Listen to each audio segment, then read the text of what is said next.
when you have a philosophy that you don't give a damn what the audience thinks, when a Pulitzer Prize-winning composer told me that he considers a concert a private communication through public means, um, the answer is, at a certain point, if you're not talking to people and they know you're not talking to them, they go away.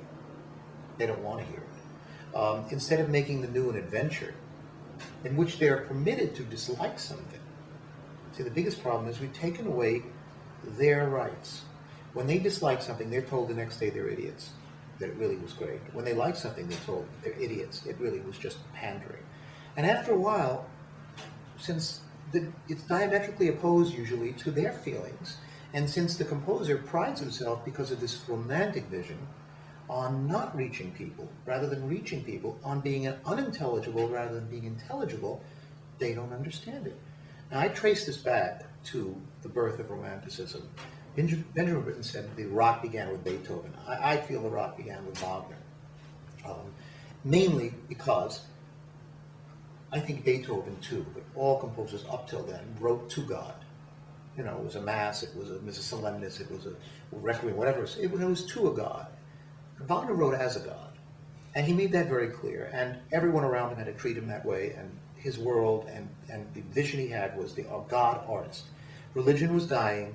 We have replaced religion with something, and that is art. Art became the new religion. God became the composer. Now, implicit in the idea of God as a composer is the following. If you go to any church and you talk about God, one thing you know is that you don't understand God. You can't understand God. If you understood him, he wouldn't be God. He'd be mortal. God is incomprehensible. So all of a sudden this virtue of incomprehensibility sprung up, that I am incomprehensible because my message is so much more complex and morally strong than the message of those people who are just speaking to you that you understand.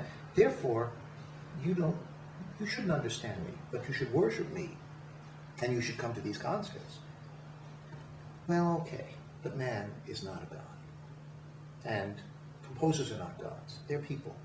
And this has been the most destructive thing to art that I've ever seen. Art ruining art. I mean, Romanticism, the dark side of Romanticism has never been talked about. Hitler was a romantic. We have to know that. He was a great romantic. He saw himself as a moral, ideologically pure person.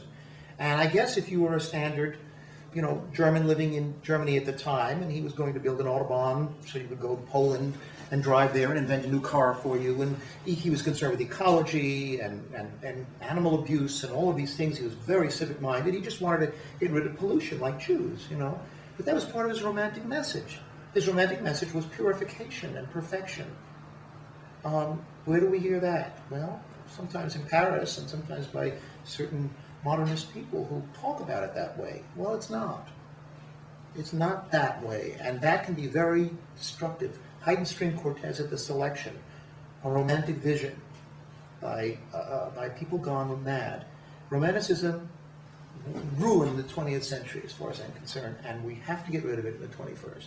What it did was it bathed in an egocentric idea of the artist God and the audience worshiper and the non-communication that means, and bathed us in this until finally the audience was alienated and left, like they leave churches, I might add. And now we want to win them back.